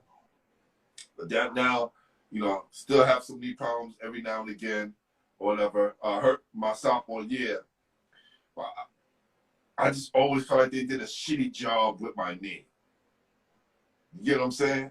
And I was rehabbing more than I was supposed to be doing, and because if I would have got the correct surgery, because once I started hearing what everybody else was doing, I was like, damn, how come I ain't get that? Mm-hmm. And they knew, and they ain't sit down and talk to me. So, like, and a lot of other stuff I started to hear about college sports. Now, give you a quick story real quick. My coach pulled me in the office one day and told me, Glenn, we're playing Wake Forest. I said, wow, I'm excited. He said, yes, I'm excited too. We got an $80,000 check. I was like, huh? He said, oh, yes, college is big business, Glenn. I said, what do you mean? He said, if we beat them, then they'll be upset. I said, what do you mean? He said, that's where the word upset come from. There's no upset in pro sports because everybody gets paid. Wake Forest is the Pretty biggest much. school in the. It still goes on. It's like it's a pay It's to a win. big business, man. That's why I Yo, be telling these at kids. that point, fam, it fucked me up. Because I wish I would have known that at that time. Yeah. That's what I tell these kids. I So, be like, yo, when you go to like I tell these kids, like nowadays when I tell these kids about basketball, you know, the kids that's going to college, these big time programs, I'm like, yo, listen, go where they want you. Go where you go, yo, go that's gonna fit your game. say Don't that go again. just Say that again, because, fam. I wish I had somebody to tell me that when I was younger. yeah, go where they Go where want they you. want you. It's like a relationship. You want to be with Yeah. a girl that wants you. Go where We go got where the your relationship game, that we want. yeah. Go where it fits you. Stop going to the name because the name is big on a jersey or whatever the case may be. Because nine Now, times out I of ten, thought I that was might doing not be that. the situation. Yeah. And I thought I was doing that. I visit UConn, BC, Jacksonville, Indiana State, Fairleigh Dickinson. Mm-hmm. My man Damari Riddick, who came from Lincoln, was at Fairleigh Dickinson. They was just built the Rompin Center, right? Where they held the All-American camps. And I was like, damn, I could go in there, kill, make this shit my home. He was still running the office for the 1950s. So that didn't work. But yeah, man, that's, yo, brother. But look, like I said, for what you went through and for you still finishing, brother, man, salute to you, man. Salute. Now, okay. Now, I won't keep on here too long. I need the best 3 games that you ever had in your mind. The best 3 games anywhere.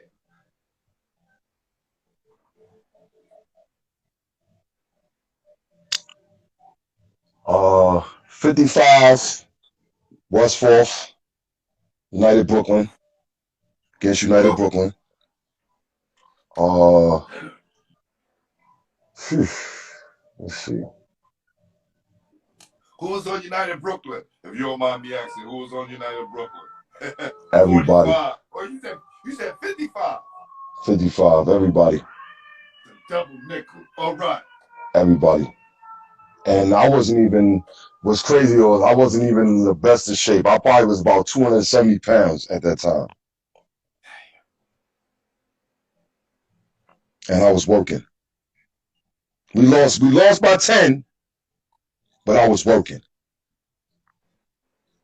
Um, that's one of my biggest games because the person who was coaching, I have admired and love him to death. My man Sid Jones, rest in Sid peace. Jones. Rest in peace. I played for Sid as Yeah, well. Yes. yeah. That Sid was like a big I father played figure to me. WBLS with Sid. Yes. Yes. My Yeah, guy. I was my guy. Yeah. Good Um. man. Good man. Good man. Uh. It's kind of hard because certain tournaments, man, I was just giving buckets, man. So that right there is one of my main joints, man. Like West Fourth is like that's like my home. You know what I'm saying? Dykeman, like I said, I killed that joint for 10 straight summers. 10 Yeah, you straight was like summers. Jay-Z out that motherfucker like that. 10 summers. That's Yeah. 17 summers. That I you mean, I went was back killing to that back joint to for 10 back to straight back to summers. back to back. Yeah. I was What? working. I was That's Fifty how I got five is the highest you ever scored. uh I mean, I had numerous of 50 games, but 55 might have been. Yeah, 50 might have been. You Okay. know, Okay. might have been. What's A lot of 30s, a lot of 40s. You know, things of yeah, that I see. I see down here. Your man Harlem nature. said, yeah, he's A talking lot of shit 30, a out lot there. of 40s. You know what I'm saying? Like it's just certain tournaments. You know, I just rose to the occasion in certain tournaments. Like I just want to just kill. Like one tournament, I averaged probably like 38. This tournament that we used to have, it was in the Bronx called a unit tournament. Like everybody played in it. Homicide, you name it, everybody. I was in Man, there I'll be on the just, show too, man. What's yeah, I what's was in what's there. one misconception that people may have had or had about you that you know is definitely not real? Well, for the ladies, they always say like, you know, the dudes love me. Like my people's everybody I got love for everybody, you know what I'm saying? And then, you get the ladies that be like, oh, yo, he doesn't smile too much, he might be mean. He don't want to be on, you know. But then when they talk to me, it's whole like, oh, it's a different type of aura now, you know what I'm saying? It's a different type of lift. You know what I'm saying? They're like, oh, now you're a good brother, you know what I'm saying? So, that's sometimes the misconception. Like, they be like, oh, he don't never smile. But you gotta understand, that's something like I got the same demeanor as my father. So, ain't too much smiling, you know what I'm saying? When we smile, when we happy, but other than that, it ain't really too much smiling. It's more of a serious Bro, thing. I think I smile on here that I do in my, anytime in my whole life.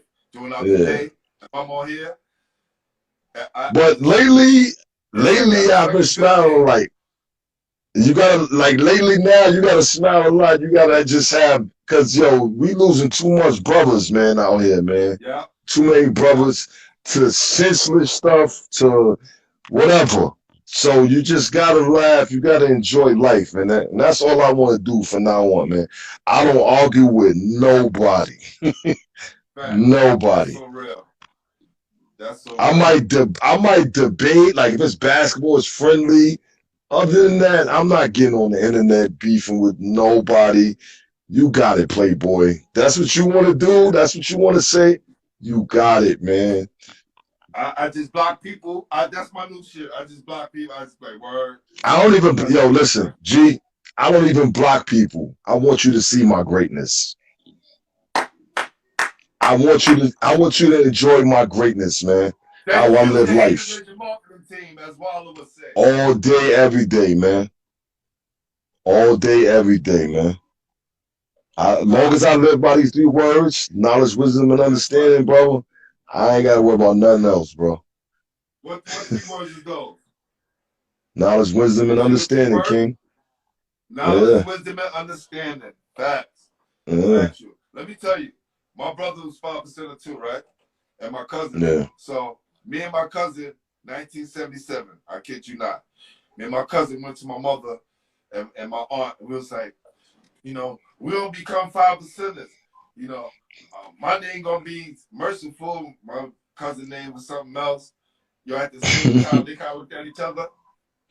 This, we read. This is 1977, bro. And let me tell you, the gods had so much of an influence on me, right? Cause I still remember the song. They go, peace, Allah, And law Allah, and you justice. justice. Whoa, Allah, you justice. This is from the 70s, fam. That's a Nobody's fact. doing that. I still remember that. That's a fact. They still do See, it. look at They that. still Ain't that all the change, old though? all the elders still do it, man. Everybody still Yeah, do it. yeah. You That's know, the real. Sean proves they still do it. That's dope. Yeah. That's dope. All right, so I'm gonna wrap this up in a few minutes, man. Top high school, college, and pro you ever played against. 3 players. High school, college, and pro. Top high school player, I would say. That's kind of hard, man, because that era, it was so many players, man.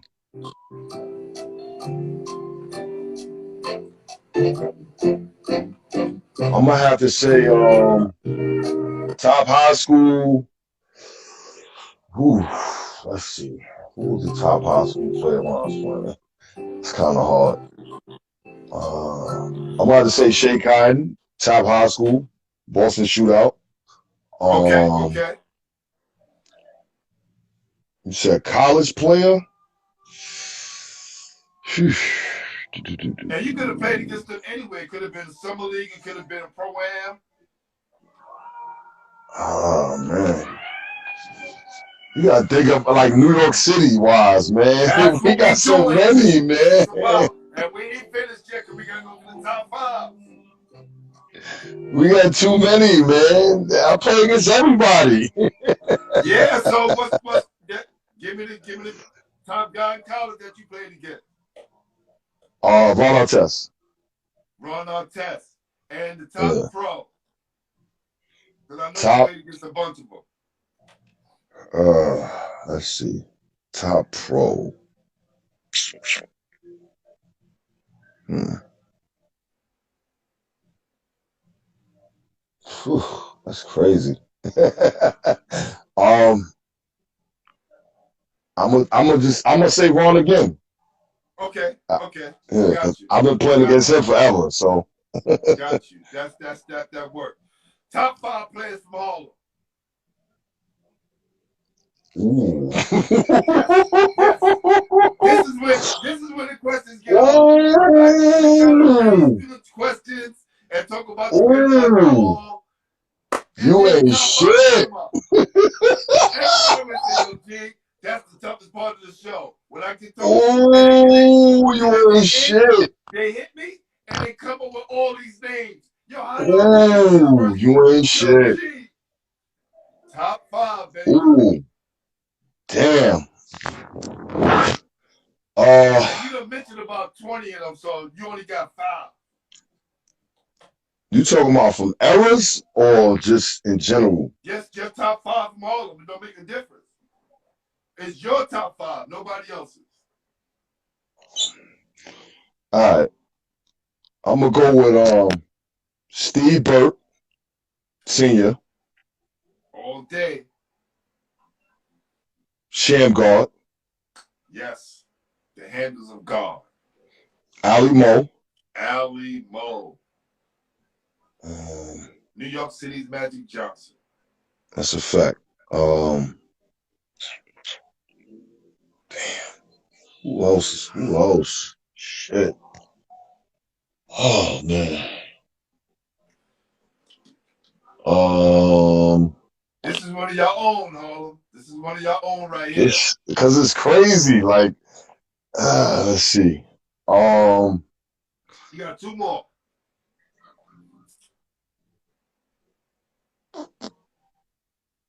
um, I'm gonna go with somebody that I know that used to kill all the guards when we was coming up. My man Boo Allen.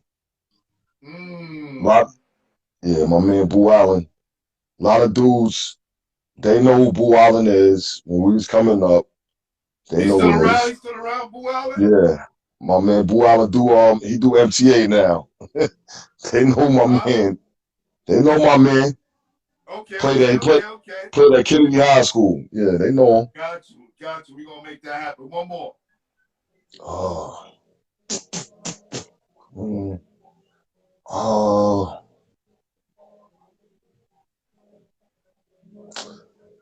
Um. I might have to get. I gotta give it. It gotta be two people for this five. Okay, okay, okay, okay. Mike Boogie and Tip Dog, man. Okay, all right, all Mike right, Boogie all and Tip right. Dog, yeah. Because you really can't say one without the other. I get you. Yeah, Mike Boogie, Tip Dog, man. Yeah. Okay, the last top five. No, actually, you got two more. You got two more. And we get out of here. Top five. You did your five. You did that five ready. I need to know, in your eyes, who are the top five players in New York City history? Oh, history. Whew. Kareem?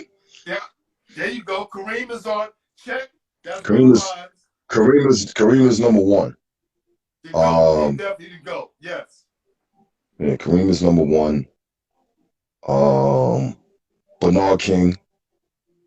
That's two. Uh, Ching.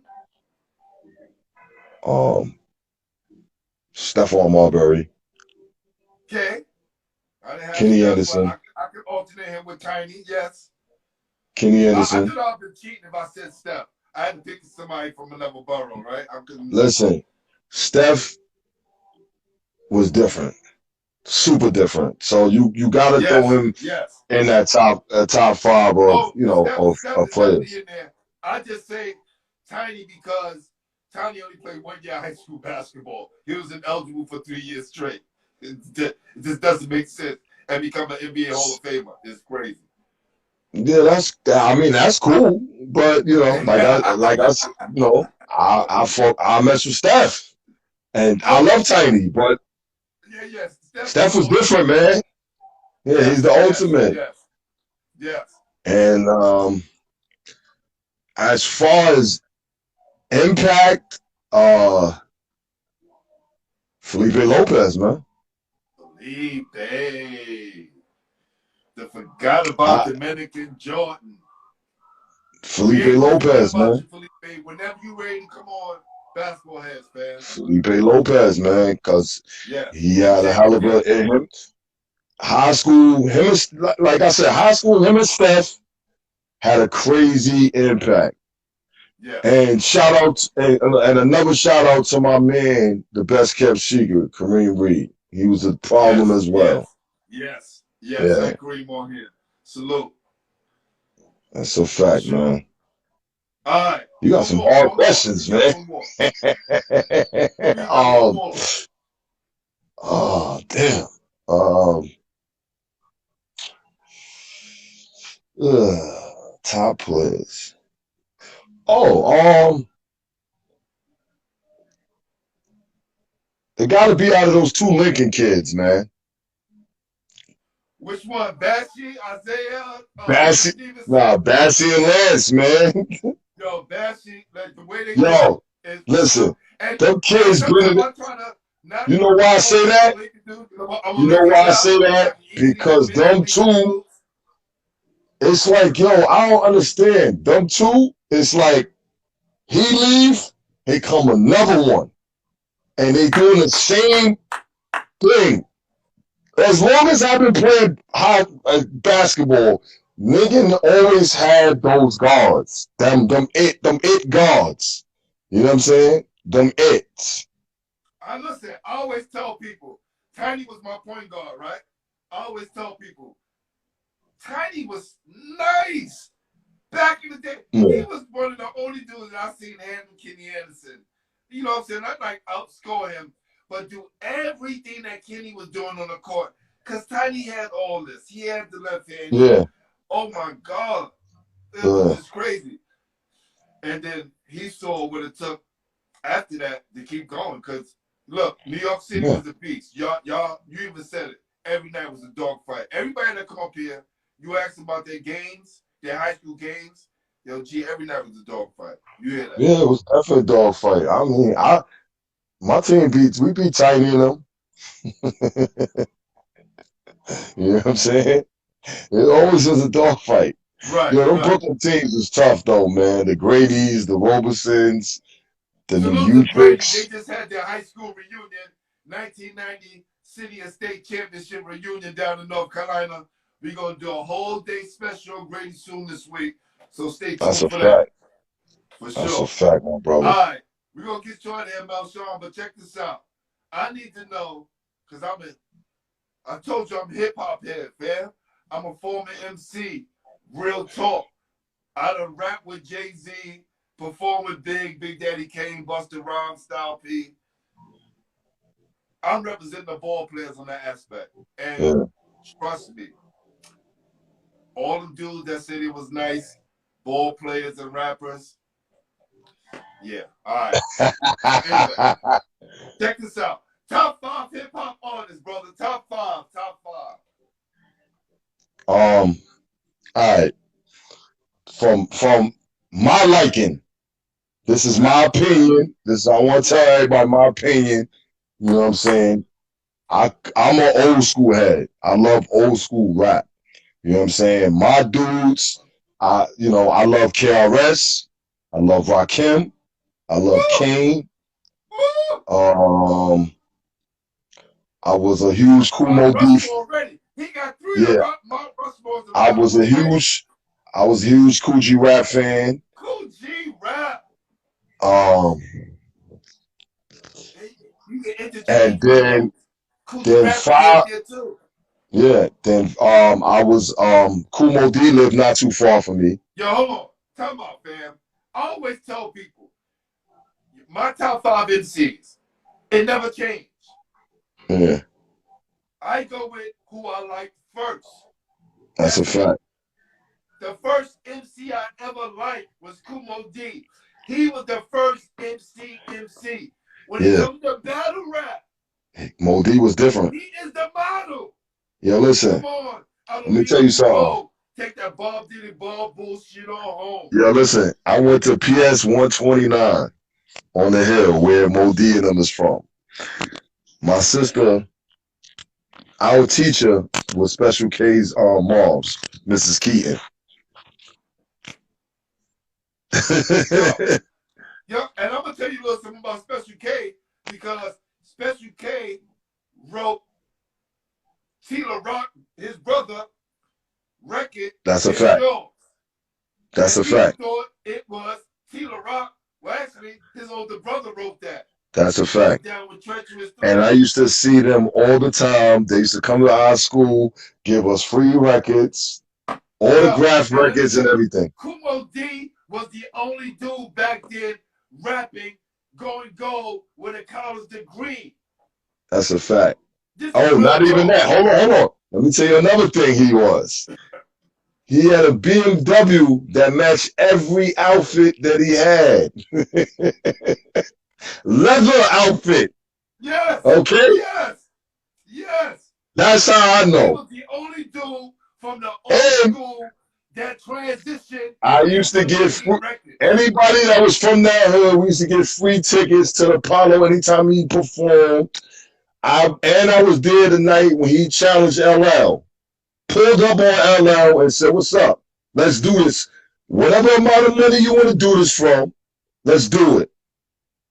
You know he He declined. was smart. The way he wrote his lyrics, that's what You attracted to me to him. you know he declined. Oh yeah, for sure, for sure, for sure. Because Yeah, cause most that's if you when you talk about Murder Mook, when you talk about Charlie Clips, T Rex, any one of those Harlem dudes that really get it in, Kumo D is the origins of that. When you talk about yes, battle that's a rapping, fact. snapping on dudes, Kumo D started that, Yeah, that's a fact. Mo D was right? different, man. And then we move on to Kane, then Redman, then Yeah, Big, then Jay, yeah, yeah, and Nas yeah. coming afterwards. But that's my five, brother. I love Nas, man. No I doubt, love man. Nas. Let me tell you something, Melshawn. When I do these interviews and I write up my questions, I can kind of time how long it's going to be. Sometimes Yeah, the really good ones, like tonight, right? yeah, Automatically, I already not look at the time 10. This shit says 9 o'clock. yeah. So when it rolls that natural, man, those be these special interviews, man. And I'm telling you, this one is gonna go down as one of the best interviews, man. I appreciate that, man. I'm telling you, real Thank talk. you, my brother. Thank you, my brother. No doubt. Thank you, my Now, brother. you get to nominate anybody who you want to come on the show now. Now, it's certain people that I reach out to. There's only a certain few. Most of the people that you see come on here has been referred by other people who has been on here. So this is how, like, again, certain people that I reach out to be like, okay, my list got you. Cool. You're definitely one of the guys that I personally want to reach out to, even though I know John, Arnold that know you, and people that know you that could have been contacting you. You know what I'm saying? That's a fact. So it just makes it means that much more to the show and what we do here. So you get a chance to nominate anybody you want. And like I said, I'm going to come up to Harlem in the next week or two. One weekend I'm hit you up. You know what you doing, brother? I'm coming up, and we can, just Yeah, show my politics, talent to man. people who I need to talk to. Yeah. Um, let's see. Now, if you can't remember, if you can't get it now, you can always hit me up. DM easy. Yo, Yeah, G, small peoples, please let's make this yeah, happen. We're gonna make it happen. yeah, definitely. I got you, bro. We definitely could do that. We No definitely doubt. could do And when that. my guy send me that picture, I'm gonna send it to you and make sure you have it. And when I come up to home, I'm gonna bring it to you. Bet. I wanna thank you, my brother, for giving me my flowers, brother. And I appreciate you, what you do to, you and a couple other dudes that be out here with y'all podcasters and, giving people, letting people hear people history and, stories, you know what I'm saying, that could change other people aspects in life. You know what I'm saying? So I big you up for that. You and a couple other brothers, man. You know what Thank I'm you. saying? I want to salute my guys, A Game, my guy All Things Yeah, You, my that's my guy guy. Kyle, my guy Ron Sufrant. You know what I'm saying? This is what we do. Um, I'm just the older guard out here, just trying to keep it straight New York, and make sure that all of our guys, like you said, we lost a lot of guys, man, that didn't get the chance to tell their story, man. So we want to try to fill in those blanks to those not here, and just try to let the guys that are here tell their story. That's a fact, brother. Appreciate you, my brother. All right, brother. Knowledge, brother. No doubt. All right, my brother. I'm gonna get out of here, man. I'm talked out, and hit me up soon with that, with those names, and we go from there. All right. All right. Peace to the gods and herbs. Y'all already know how I do. Peace. Peace, brother. No Peace. doubt. Man, good conversation, man. Good brothers. Good brother for real. It's nothing like the connection with the ball players, right? Because this makes the connection. Then the conversation start, and then you realize how much in common that you guys have outside of basketball. So we want to keep making these connections and keep teaching the youth. Give them options. All of us been through some things. We ain't here to focus on the negative. We just here to focus on the positive and the things that made us who we are through this ball. So, about to get out of here. I'm your host, Glenn Pooh Harding. And you've been watching Basketball Heads, the official home for New York City basketball. Peace. Y'all ready? Y'all ready?